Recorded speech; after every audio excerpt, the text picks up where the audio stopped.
learn a few more things about groups today. Specifically, we will learn about 3 different concepts, that is cohesiveness, conformity and obedience.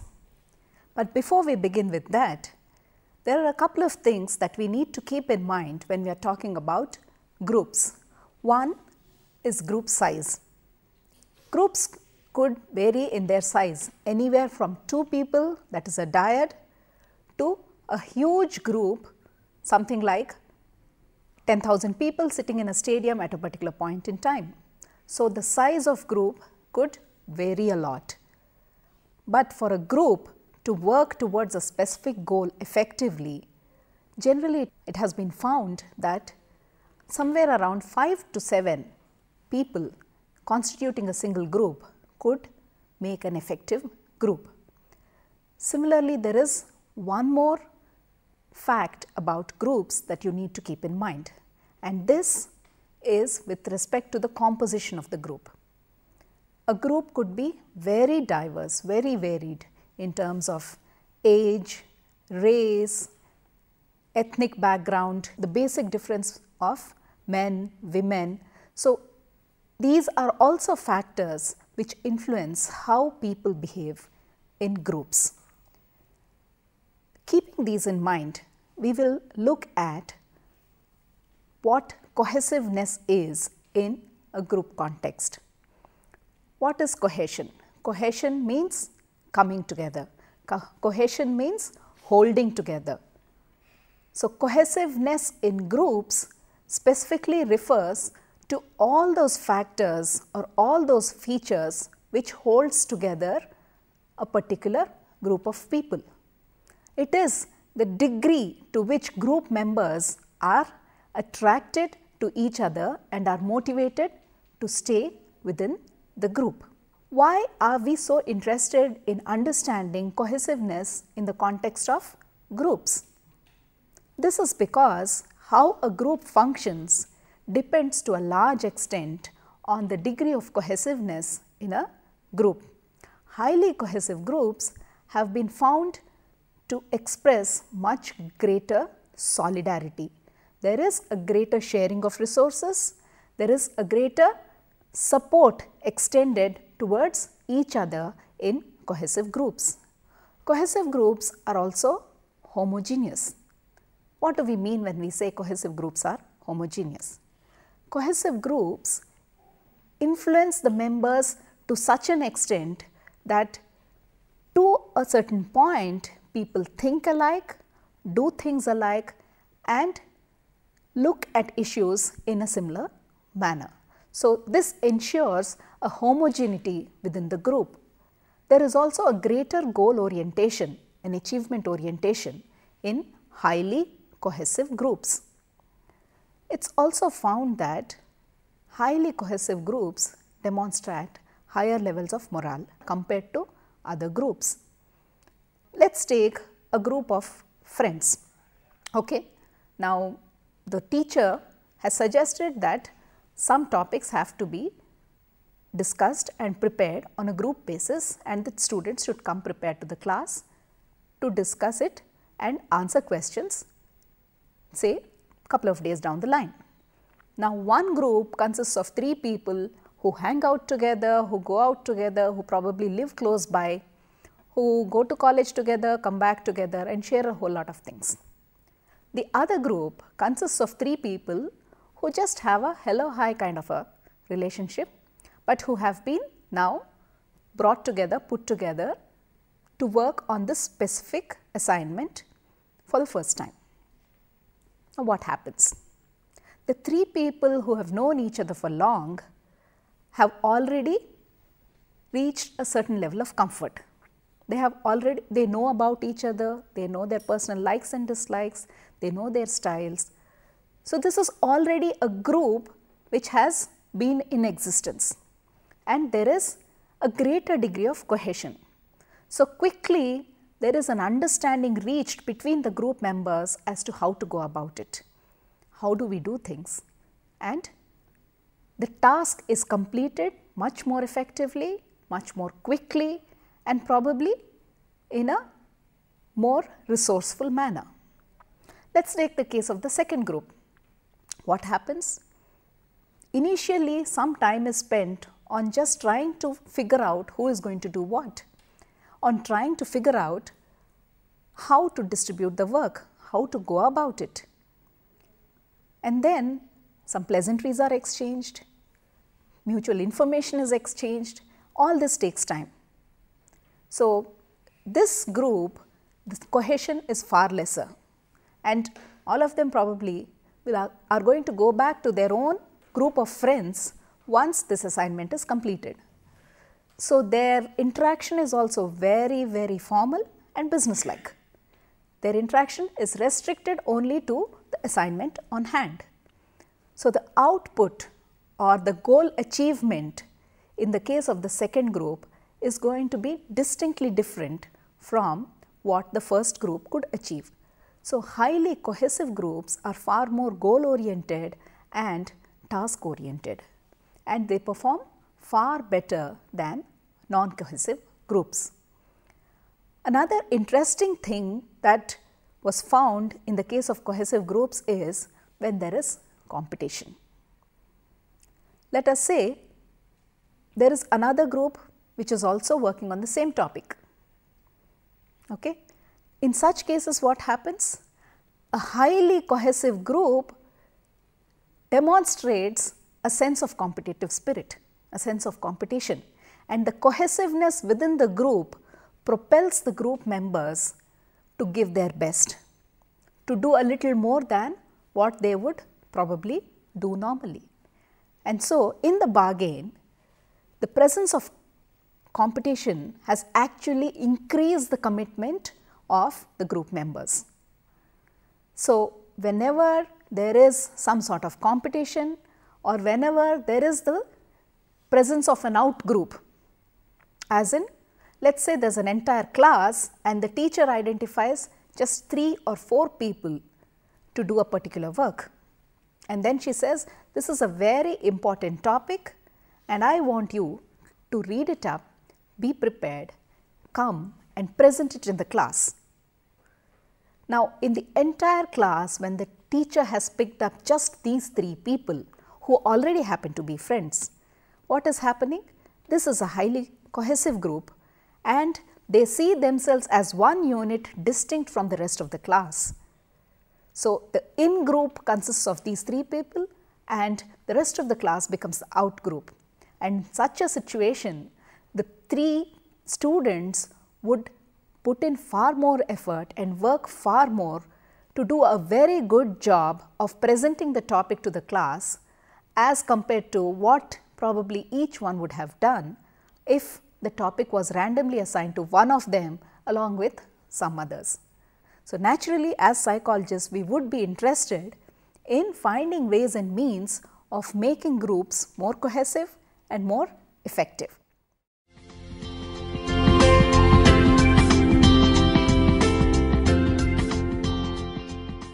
So, how do we go about this?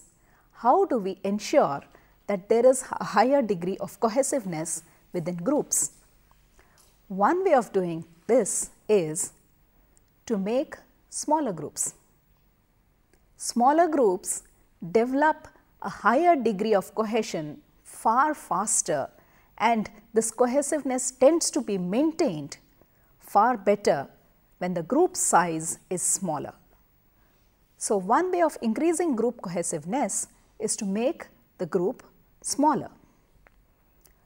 A second way of ensuring that there is greater group cohesiveness is agreement on group goals. If all the group members agree on what the group has to achieve, how to do it, what is the work that needs to be done, who does what, how much of involvement is required. Now, if there is agreement of all the group members on all these issues, there is a far higher degree of cohesiveness that can be achieved. The third way is simply get people to spend more time together. Typically, you find this in the work environment. People who have been with each other longer, when they are given a work to be done together, there is a greater degree of understanding, a greater degree of coordination, which is a manifestation of the cohesion within that group of individuals. So, whenever people spend more time with each other, the cohesiveness within the group increases. So, how can we encourage cohesiveness? By actually giving time to people to spend time together. Members of a group, if they spend more time with each other, it would automatically translate into greater cohesiveness for the group. So, spending more time is one more way of increasing group cohesiveness. There is another way in which group cohesiveness is encouraged. Heard of outbound programs? Outbound programs are programs where people are taken, boot camps, outbound programs. In such programs, what happens? These are typically practiced in the work environment, in the corporate sector today, where people, a group of people are taken together, taken to a remote place and spend some time together, 1 day, 2 days, 3 days, depending on the length of the program. And during this program, what happens? All these people are engaged in doing certain activities together. These kind of programs are actually built on the principle of building cohesiveness in groups, building greater cohesiveness in a set of individuals.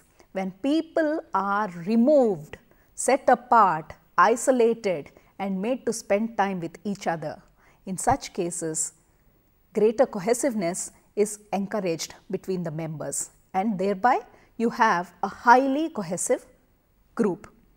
So, typically when people are expected to work on a project as a team, companies sponsor the team members to go for these kind of activities, so that there is a greater degree of understanding, greater degree of coordination and a much higher cohesiveness within this particular group. And why would they be interested in cohesiveness? Cohesiveness ensures better performance, faster performance, more accurate performance and lesser degree of conflict within the group. One more way of encouraging cohesiveness is to stimulate competition between groups. When there are multiple groups, by stimulating competition, what happens? The group cohesiveness increases. A very simple example which all of us would know is when we are at a party or a function, people randomly divide themselves into 2 groups and start playing games like Antakshari or some such games. What happens? A few minutes into the game and you are passionately defending your group. So, whenever there is a sense of competition, the cohesiveness within the group increases. The other possible way of improving cohesiveness is to give rewards to groups and not to individuals, because cohesiveness within the group is very important for maximizing performance of the group.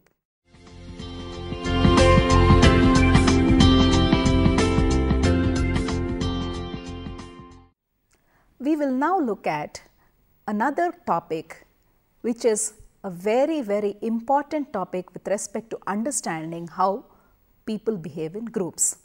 This is what is called conformity.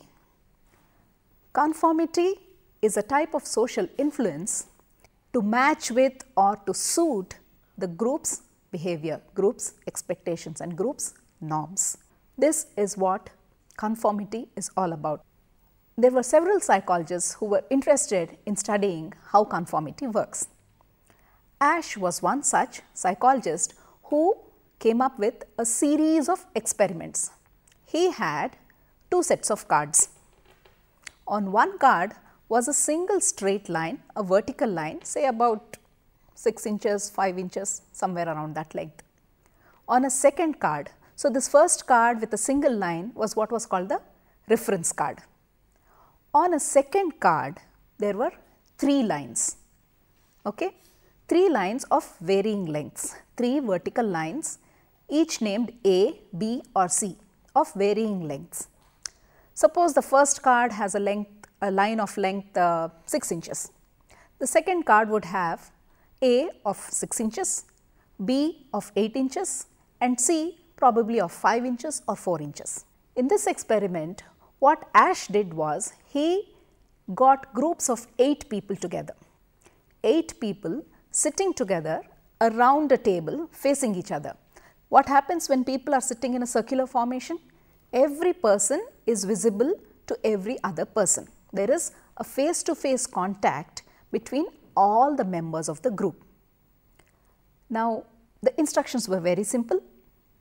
The subjects were told, please see the 2 cards and tell us which line on the second card matches with the reference card. So, in the example that I have taken, it would be A. Now, here was the twist in the experiment. What Asch did was, in reality, only one person was an innocent subject and all the rest were confederates. They were actors who were given a prior information as to how they should respond to each set of cards. And in each trial, they were told either to give a correct answer or to give a wrong answer. And 18 such trials were conducted with each group. So, what happened? Initially, when the first time the cards were flashed, each of the members was asked which line A, B or C matches with the line on the reference card. Now, in the first couple of rounds, the correct answers were given. The innocent subject was asked the 7th time, as in first 6 confederates were asked, then the innocent subject was asked and finally one more person was given a chance to give his response. So, the innocent subject was the 7th person to respond to the question. He gets to hear the answer of 6 people before him. So, what happened? The first couple of times the correct answer was being given. So, nothing much happened. It was what was expected. Then, as a group, all the 6 subjects started giving wrong answers. And the cards which were shown had lines of varying lengths and the same instruction every time. The subjects were asked to match the reference line to one of the lines A, B or C in the second card. What do you think the results were? The innocent subject would have, under normal circumstances, given what he thought is the right answer, right? That is what we would expect. But the results did not show that. In fact, the results showed that even though the person knew that answer to be wrong, he or she went along with the answer given by the rest of the group. The group pressure was acting and making the person to conform to whatever was the choice of the group. This study, that is batches of 8, was conducted with 60 different subjects, repeated several times with several variations, but the basic design of the study was the same. Now, the results showed that 1/3 of the responses were actually wrong responses. That is, the majority effect was coming into play. What is the majority effect? The majority effect in this study was measured as the percentage of wrong responses which conformed to what the majority said. Okay? So, they are conforming to the majority and these are errors. These are not the right answers. Out of 18 trials, 12 trials were wrong responses, 6 were right responses. So, in these 12 trials, if the subject conformed with the majority, it was an erroneous response which was being given because of group pressure.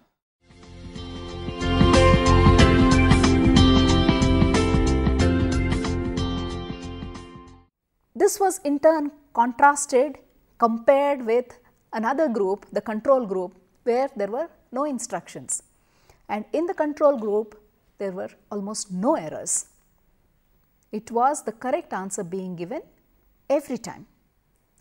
So, what does this show? This shows that the individual was actually giving in to the group pressure despite knowing that the answer was wrong.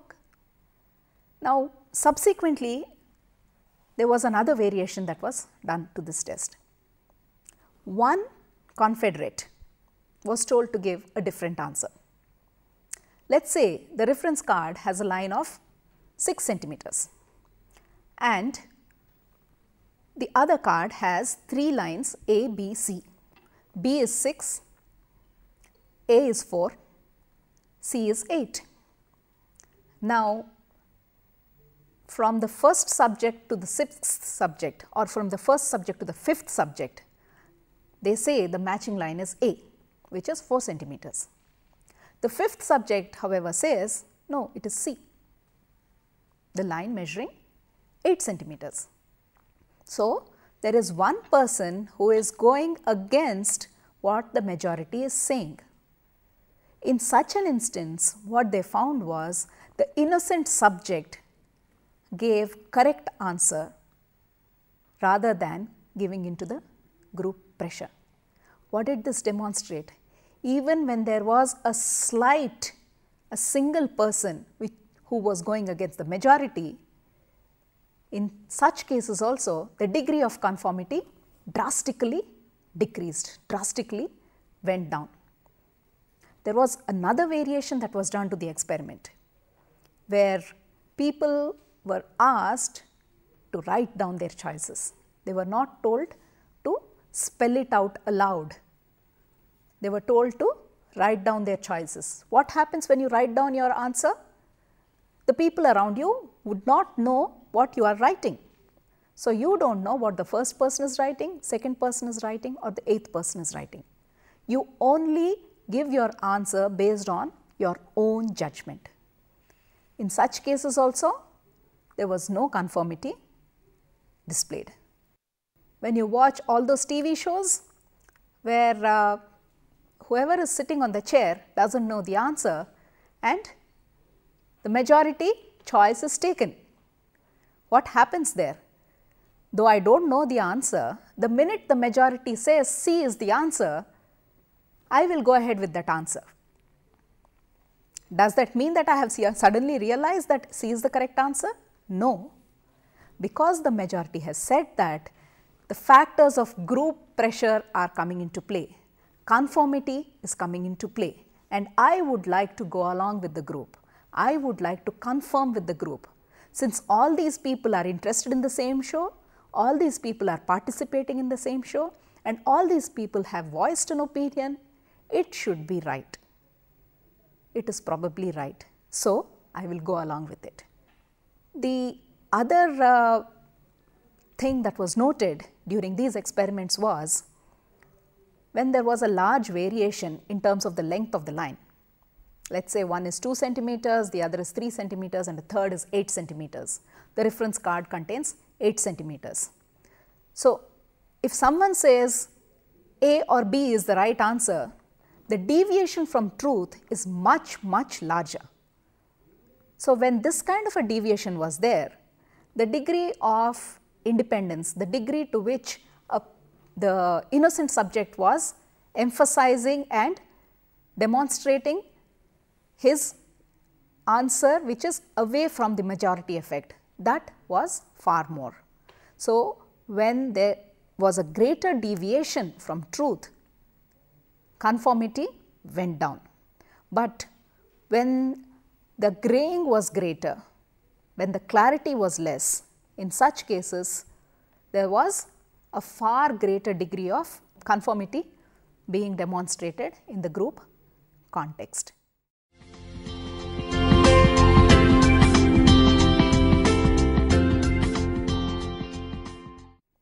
It is not just the context or the stimulus itself which makes a difference. There are other factors also which come into play when you look at how much of conformity is exhibited by people in the context of groups. Some of these factors are individual factors and some of them are situational factors. One factor is the status of the person within the group. Within the group, if the person has a higher status, the degree to which he or she would conform is lesser than the other group members. So, being subject to group pressures is lesser when an individual assumes a higher status within the group. For example, when you look at a typical department, there is a supervisor and many subordinates. Let us say 3 or 4 subordinates are looking at a problem with 2 possible solutions. Now, all the 3 may not have made up their minds. 2 people say that A is the right solution. What will generally happen? The third person will go along with it. What do you say? Yeah, even I think A is the right way of doing it. But if the same discussion is happening between 2 subordinates and a superior, there is every chance of the superior saying, no, no, no, let us try out B. Why is this happening? The person has a higher status within the group, and that gives the individual the power not to yield to group pressure.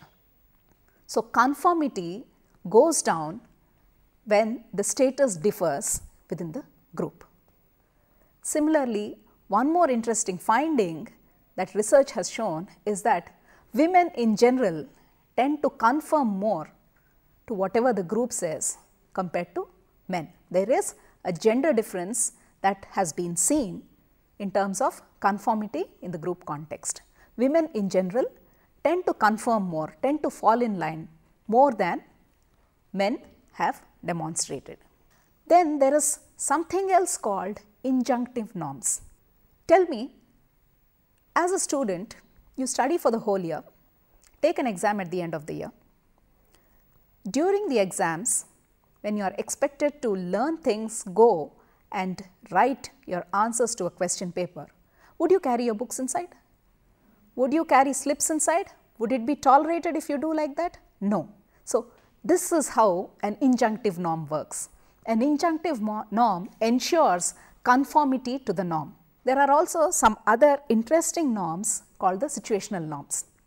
So, irrespective of all other factors, sometimes situational norms within a group also dictate conformity behavior. But then why do we engage in conformity behavior? Why is it that people were giving the wrong answers though they knew that they were wrong? There are 2 reasons. One, we want to be right. If everybody is saying a particular answer, there must be some logic to that answer. This is informational social influence that is coming into play. The other reason is we want to be liked. We want to be liked by all the others who are part of the group. We want them to think that I am also one of them, that we are part of the group. So, this desire is what is called the normative social influence. So, today we have understood 2 very interesting concepts, that is conformity behavior in groups and cohesiveness in groups.